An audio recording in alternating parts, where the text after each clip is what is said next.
کہا کہ اب دینے کی کوئی ضرورت نہیں ہے. یہ ایک ایسا پہلو ہے جو میرے دل کی آواز ہے ہمیشہ. میں یہ سمجھتا ہوں کہ جس طرح فرمایا گیا نا کہ میں نے پچھلے لیکچر میں بھی کہا تھا کہ ہاں جو فالتو ہے دے دو. ایک اور جگہ ارشاد ہوا وَمِمَّا رَزَقْنَاهُمْ يُنْفِقُونَ, جن کو ہم دیتے ہیں ان کا کام ہے وہ آگے اس کو خرچ کریں. اب دیکھیے میں I give you a very practical example from the daily life, اس لیے کہ قرآن بھی ڈیلی لائف سے مثالیں دیتا ہے. اگر ہم یہ کوشش کریں کہ اپنی چھوٹی سی کسی خواہش یا ضرورت کو کم کر لیں, دل تھوڑا سا بڑا کریں, تو ایک آدمی کو تو کھانا ہم ڈیلی دے سکتے ہیں. کوئی مسئلہ ہے؟ اتنا تو ہم اٹھا کے ڈسٹ بن میں بھی پھینکتے ہیں, کوئی مسئلہ ہے؟ میں ایسے لوگوں کو جانتا ہوں, ایک صاحب ہیں وہ ہوٹلز کی چین کے مالک ہیں, وہ میرے کلائنٹس تھے. تو میں نے ان سے ایک دفعہ سوال کیا تو وہ مجھے کہنے لگے کہ میری بیگم تمہیں کال کر کے بتائیں گی. انہوں نے مجھے کال کر کے بتایا, انہوں نے کہا کہ ہم نے فلاں ادارہ بنایا ہوا ہے, جتنا کھانا بچتا ہے سارا ہم پہ فلاں بچوں کو ہم دے دیتے ہیں. I was very happily delightedly surprised کہ ایسے لوگ بے شمار ہیں. جو ایک اور میں کانسیپٹ تھوڑا سا آپ کے سامنے واضح کر دوں کہ یہ جو دینا ہے اس میں ریا شامل نہ ہو کہ شہرت کے لیے آپ چیک پکڑانے کے لیے متاثرین کو پہلے ان کو کھڑا کریں, پردہ دار بیویوں اور ان کے بچوں کو, اور پھر آپ چیک پکڑا کے فوٹو بنوائیں. نو, لیکن اجازت دونوں کی ہے, سرن جہرن, خفیہ چھپ کے دیں.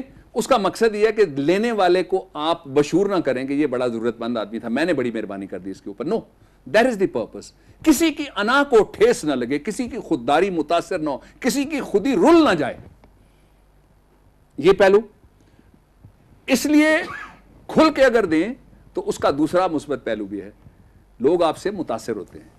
اس کو اکنامکس میں کہتے ہیں ڈیمانسٹریشن افیکٹ. ایک گھر کے اندر ایک چیز آتی ہے, بچے بیویاں مرد کہتے ہیں یار فلاں گھر میں یہ چیز آ گئی, آؤ لے آتے ہیں. Demonstration effect. لوگ جب آپ اس کو تھوڑا ڈیمانسٹریٹ بھی اگر ہو جاتا ہے تو پھر لوگ دیکھ کے کہتے ہیں بھئی یہ اتنا اچھا کام ہو رہا ہے, مجھے بھی اس میں شریک ہو جانا چاہیے, مجھے بھی یہ کام کرنا چاہیے, مجھے بھی اس کا ہم سفر ہو جانا چاہیے. Now coming back once again to Surah Al-Tawbah, آگے اللہ رب العزت نے ارشاد فرمایا And Allah guides not only the people who are al-fasiqun.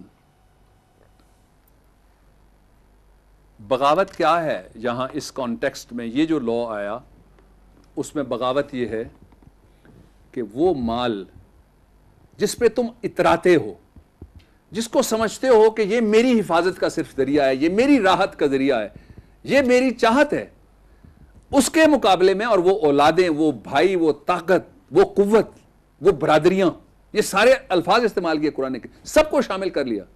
وہ قبیلے, وہ شان و شوکت, اگر اس پہ اتراتے ہو اور حضور اکرم صلی اللہ علیہ وآلہ وسلم کی محبت اور اللہ کی محبت سے تم کتراتے ہو, تو یہ اترانا تمہارے کام نہیں آ سکتا. کترانے کے لیے تم اللہ کے فیصلے کا انتظار کرو.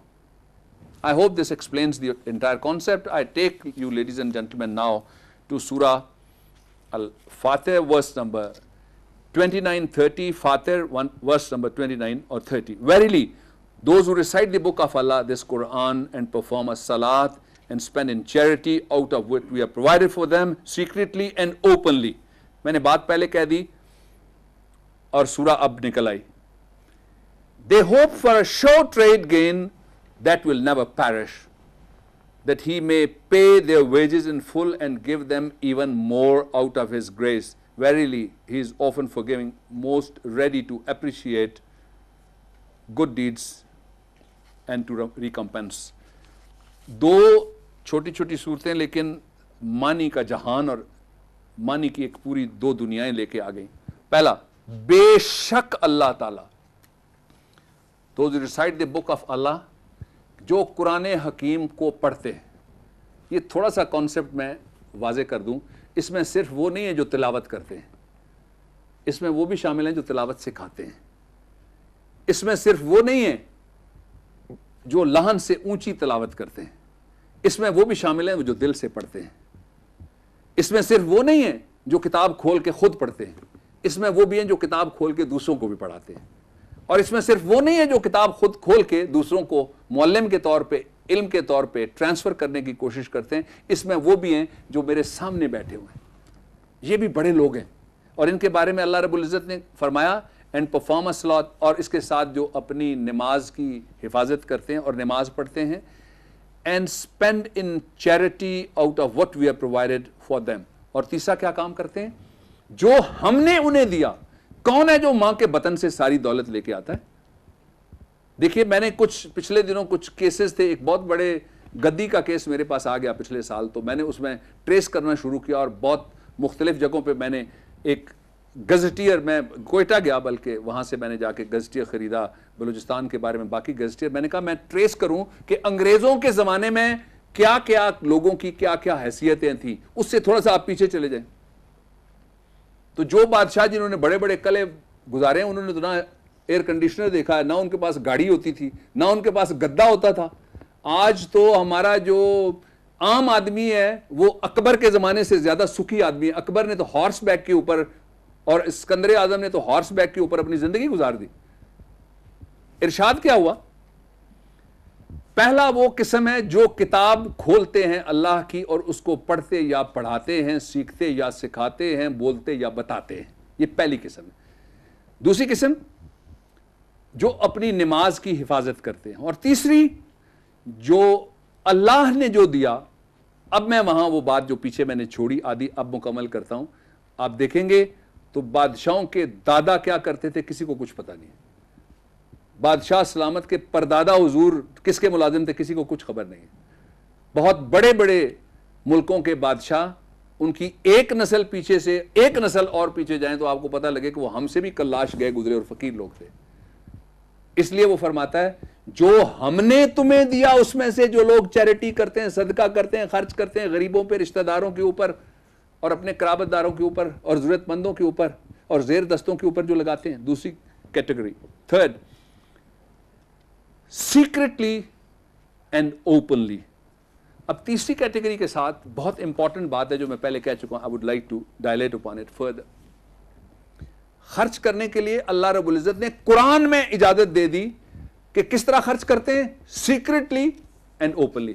چھپ کے بھی خرچ کرتے ہیں, خفیہ طریقے سے بھی خرچ کرتے ہیں, اور کھل کے بھی خرچ کرتے ہیں اللہ کے راستے میں. دیکھیے میلے ٹھیلے میں, شادیوں میں لوگ صرف نام و نمود اور ایک ویڈیو میں آنے کے لیے کتنے پیسے پھینکتے ہیں کہ میری تصویر بن جائے گی, میں دکھا سکوں گا میں بڑا دولت مند آدمی ہوں, پیسہ بڑا ہے میرے پاس, میں لوگوں کو بتا سکوں گا دیکھا فلانی جگہ میں نے کیا کیا, کمال کر دیا. لوگ کہیں گے سبحان اللہ جی بڑے پیسے ہیں جی, آج انہوں نے کمال کر دیا جو نا, اب آج تو انہوں نے حد, باقی سارے پیچھے ان کے رہ گئے.